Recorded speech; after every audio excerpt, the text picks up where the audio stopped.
존경하는 국민 여러분, 심재철 국회 부의장, 선배 동료 의원 여러분, 이낙연 국무총리를 비롯한 국무위원 여러분, 인천 중구 동구 강화군 옹진군 출신 안상수 의원입니다.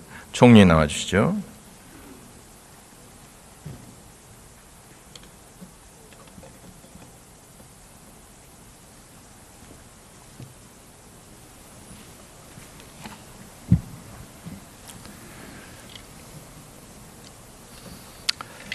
힘드실 것 같은데 계속 질문을 좀 해야 되겠습니다. 07과삼이라는 말 들어보셨죠? 네.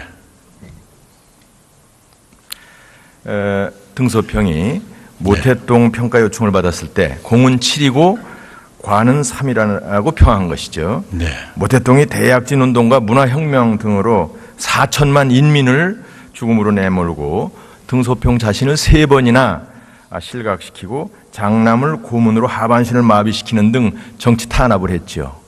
네. 그럼에도 불구하고 그는 모태동의 공적 부분을 인정한 것입니다. 우리 대한민국은 6.25 이후 국민소득 200불에서 3만 불, 산업화 민주화 정보화를 단기간에 세계 최초로 성공시킨 자랑스러운 나라입니다. 우리 국민들의 피와 땀으로 오늘의 눈부신 성장을 이루었지만 과거 대통령들의 헌신과 지도력도 중요한 역할을 했다고 봐야죠. 네. 그런데 지금 이분들은 다 어떻게 됐나요? 이제 화면을 보시면서 다 아시는 내용이지만 정리를 해봤어요. 자살을 하거나 본인은 물론 아들 친인척이 구속되고 직전 대통령은 구속돼 있고 다 구속되거나 이런 사안. 지금 현 대통령도 수사를 받는다고 그러고 직전 대통령도 이게 지금 후진국 역사에도 이런 일은 없는 것 같은데 총리 어떻게 생각하세요? 네, 대한민국의 길지 않은 헌정사가 불행으로 점철돼 왔었다는 데 대해서 매우 가슴 아프게 생각합니다. 이런 역사가 어디 다른 나라에 있는 것 같아요? 네, 별로 알지 못합니다. 대통령 주변에서 고가호위하면서 권력을 농단하는 사람들 때문입니다. 지금 문 대통령 주변에도 나중에 감옥 갈 사람들이 제 눈에는 보입니다.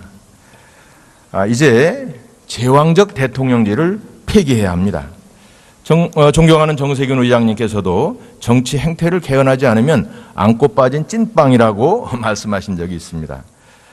총리도 전남도지사 시절 내각제로 바로 가기가 쉽지 않으니까 중간 단계로 분권형 대통령제를 제시한 적이 있는 것 같은데 그런 적 있으시죠? 예, 제가 18대 국회 때 헌법연구회 공동대표를 하면서 그런 생각을 가졌던 적이 있습니다. 지금은 어떠세요? 지금은 국회에서 개헌을 논의하고 계시고 그렇기 때문에 총리로서 어느 게 좋다는 얘기를 하는 것은 적절치 않다고 생각합니다. 화면을 보시죠. 문재인 대통령께서도 2012년 대선 때 대통령제보다는 내각제가 훨씬 좋은 제도라고 하셨고 기회 있을 때마다 분권형을 주장하셨어요. 그렇죠? 네. 네. 그런데 지난 1월에 기자회견에서 느닷없이 4년 중임 대통령제를 선호한다고 하셨어요. 대통령 되시니까 아마도 주변 측근들이 권력을 휘두르는 재미가 있어서 대통령의 생각을 바꾸도록 한 것 같습니다. 어떻게 생각하세요? 후보 시절부터 4년 중임제를 말씀하셨던 것으로 기억합니다. 4년 중임제 글쎄 뭐 그렇게 당시에 그렇게 많이 보도가 됐었습니다. 그렇지만 그 비중을 그렇게 두지 않았죠. 예, 그거는 말꼬리를 잡아서 서로 하자는 게 아니라 진정으로 야당으로서 분권을 주장을 했던 것이 사실이고 대통령이 되시고 나서 생각을 바꾼 건 분명한 겁니다. 남북 관계에 대해서 여러분들이 말씀을 하셨습니다만 미국 언론에서는 평창 올림픽 이후가 더 걱정이라고 보도하고 있죠. 평창 이후에 남북 관계 로드맵이 있나요? 네, 여러 가지 상황에 대한 대비를 당연히 하고 있습니다. 그러나 모처럼 올림픽을 계기로 대화의 기회가 만들어졌기 때문에 이것을 올림픽 이후에도 어떻게든 살려나가도록 노력해야 되겠다 하는 것이 더 얹어져 있습니다. 또 화면을 보시죠. 최근 미 CIA 국장은 북핵에 대해 외교적 해법이 불가능하다고 판단될 경우 군사적인 것을 포함해 다양한 옵션을 대통령한테 제공할 것이다라고 했고, 미 부통령은 여기 오면서 한국에 전략적 인내의 시대는 끝났다라는 말을 전하려 왔다 이렇게 했어요. 김정은이 비핵화에 동의할 거라고 생각합니까? 쉽지 않을 거라고 생각합니다. 그렇습니다.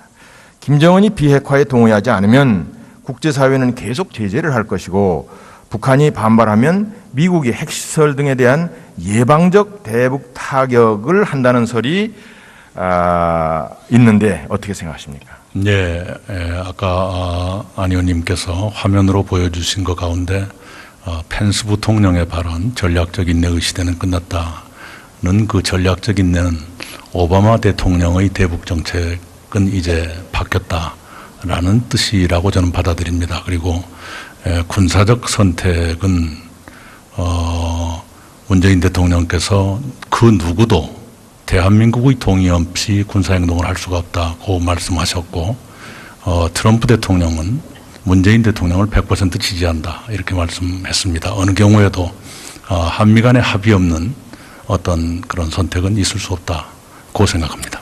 그 말씀은 다 좋은데, 최근 미국은 주요 전략 자산을 괌과 서태평양에 배치해서 언제든지 북한을 타격할 수 있는 태세를 갖추고 있습니다. 이 6.25 이후에 최대 전략 자산이라고 하는데, 만약에 선제 타격 이러한 일이 생긴다면 어떻게 대응할지 소위 컨틴전스 플랜, 그 비상계획 같은 게 있나요? 네, 그 가정을 전제로 한 말씀은 드리지 않는 게 좋겠고요. 또 그런 비상계획에 관해서 오늘 언급하는 것은 적절치 않다고 생각합니다. 다만 너무 한가한 것 같아요. 일본이나 하와이 같은 데서도 핵 폭격에 대해서 대비도 하고 이런 훈련도 하는데, 우리는 그냥 태평성대인 것 같이 하는 것 같아서 안타깝다 하는 말씀을 드립니다. 유비무환이죠. 안보는 만분의 1의 가능성도 대비해야 됩니다. 총리님도 마음속에서는 그렇게 생각하고 있죠. 네, 뭔가를 해야 됩니다. 네, 그냥 멍언이 있으면 큰일 나죠. 네. 다시 화면을 보시죠. 김대중 정부 시절인 2000년 4,500억 원을 북한에 불법 송금했고, 관련된 사람들이 사법 처리된 거 기억나시죠? 네. 이듬해인 2001년 김대중 대통령은 북한은 핵을 개발한 적도 없고 개발할 능력도 없다고 했는데 기억나시죠? 네.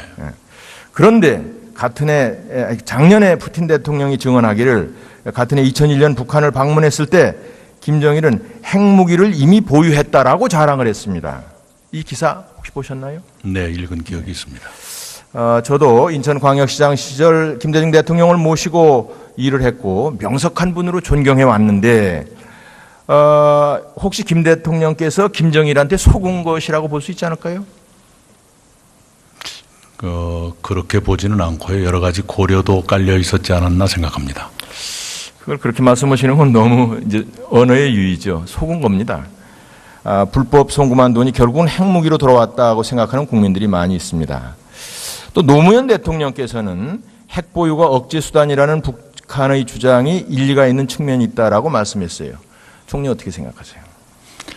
북한으로서 그렇게 그런 생각을 가질 수도 있겠다는 생각을 갖습니다만, 그리고 아까 김대중 정부 시절의 대북 지원이 핵무기 개발 자금으로 쓰였다라는 것에 대해서는 많은 반론이 있다는 말씀도 드립니다.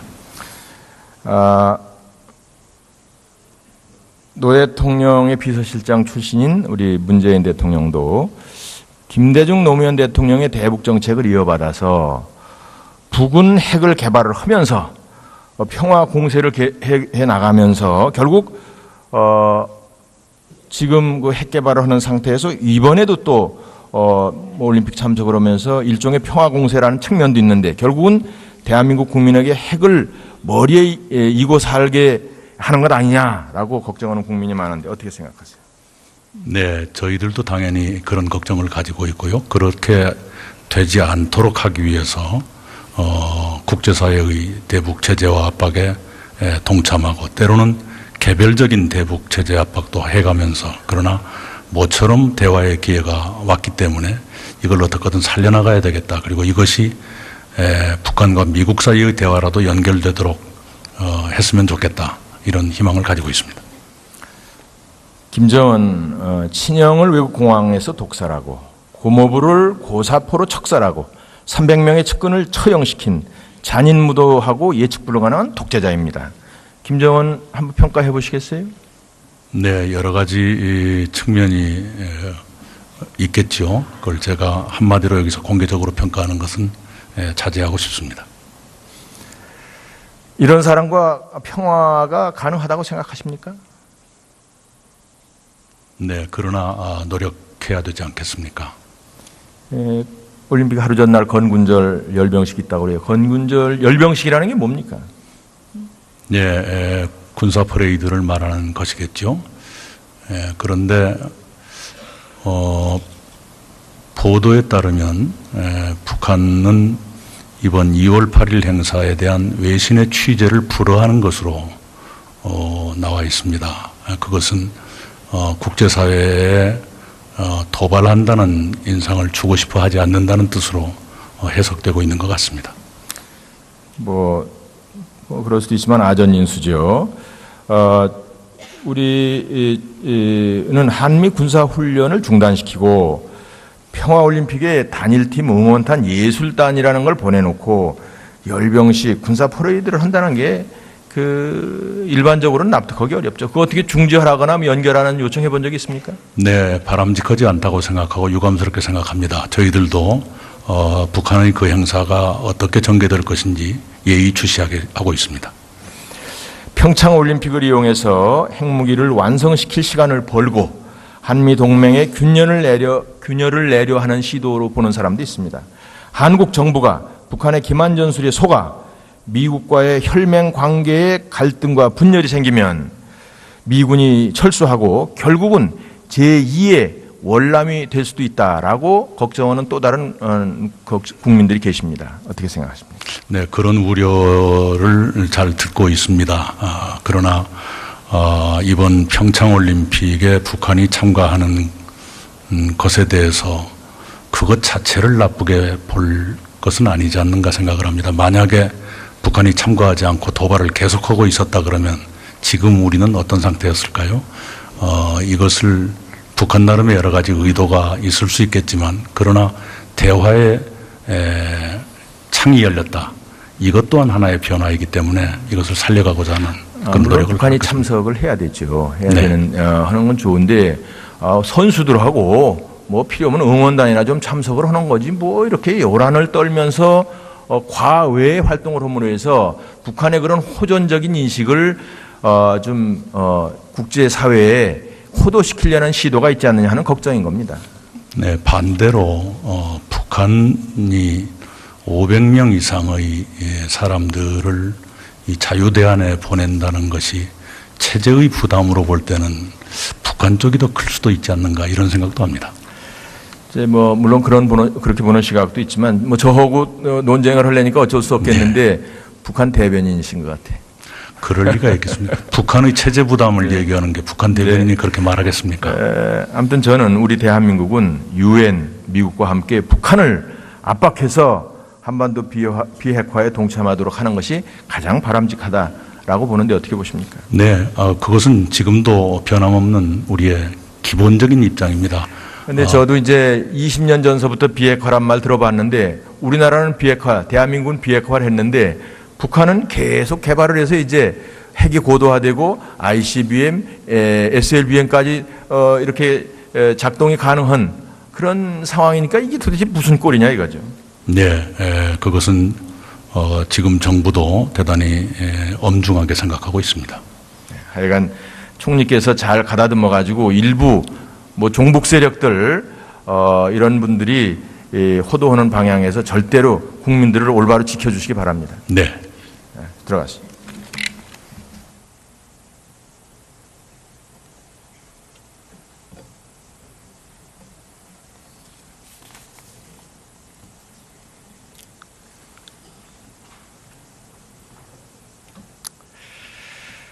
존경하는 국민 여러분, 선배 동료 의원 여러분, 대통령제 하에서의 여당은 청와대 하수인이 되고 야당은 대통령의 정책이 실패해야 집권할 기회가 있기 때문에 반대만 해왔던 것입니다.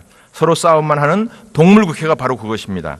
국민보다 당량만을 위해 싸우는 것이 바로 제왕적 대통령제의 폐해 때문입니다. 존경하는 국민의당 김동철 대표께서도 제왕적 대통령제가 만악의 근원이라고 말씀하셨습니다. 헌법 개정자문위원회 위원 9명 중 7명이 분권형을 더 추천했습니다. 앞에 계신 여당 의원님들께서도 과거 여론조사에서 분권형을 더 선호하셨죠. 그런데 지금은 대통령의 가이드라인에 충실해서 이것저것 욕심을 많이 내시는 것 같습니다. 그렇게 하면 국민 합의는 어렵고 개헌은 물 건너 갈 것입니다. 이번에는 기본권, 중앙분권, 지방분권에 집중해서 결론을 내야 합니다. 문 대통령께서도 초심으로 돌아와 애국심을 발휘해서 분권형 개헌을 하는데 앞장서 역사의 길이 남을 대통령이 되기를 바랍니다. 분권이 진정한 협치의 시작이고 분권을 해야 중앙과 지방의 균형을 갖게 되며 분권을 해야 기본권도 강화됩니다. 분권형 개헌을 통해 새로운 대한민국을 건설하는데 우리 모두 함께 나갑시다. 경청해 주셔서 감사합니다. 안상수 의원 수고하셨습니다.